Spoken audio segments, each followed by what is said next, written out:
Nah, saudara, saya menandai bahwa bagaimana kepemimpinan dalam kepemimpinan umat di tangan ulama, intelektual, dan macam-macamnya, juga kepemimpinan dalam birokrasi mengapa begitu banyak basa-basi. Si Ahok itu orang biasa, dia hanya biasa kerja keras.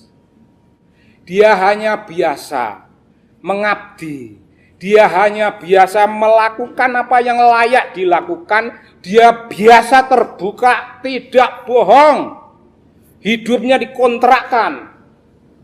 Dia tahu, dia punya sensitivitas yang tinggi, meninggalkan kampungnya yang jauh di sana untuk menjemput nasib, tetapi nasib menunggu di Jakarta. Tidak usah jauh-jauh ke Surabaya, nasibmu ada di sini, mari Ahok duduk baik-baik.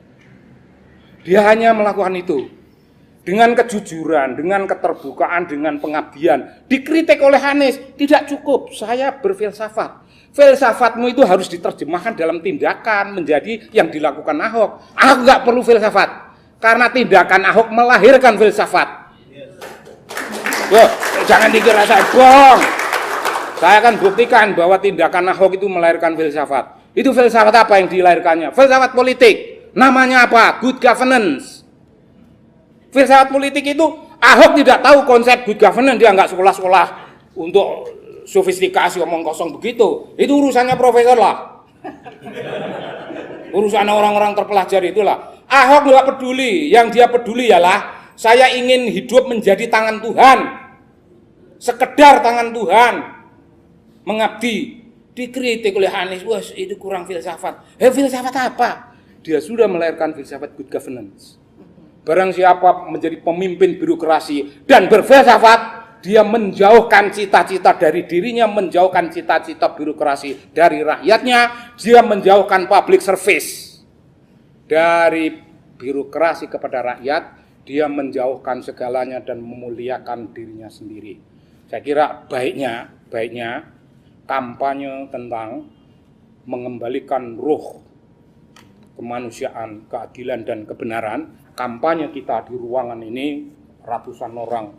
Kampanye kita bersama-sama. Ini program, kalau ini program pendidikan nasional, program mendidik karakter bangsa, udah jelas, ada kiblatnya dalam politik. Dalam keagamaan, mari kita melakukan apa yang namanya internal relativism, jangan membuat klaim-klaim yang aneh-aneh. Kami hanyalah hamba-Mu ya Allah, yang bukan siapa-siapa kecuali hanya sekeping jiwa telanjang.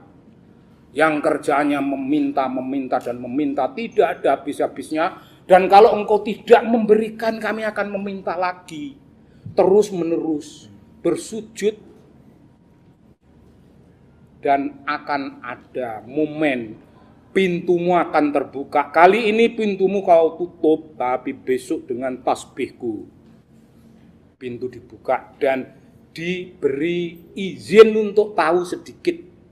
Marilah kita mencoba untuk tahu sedikit ini untuk kepentingan bangsa Indonesia lah, bukan untuk DKI. Assalamualaikum warahmatullahi wabarakatuh.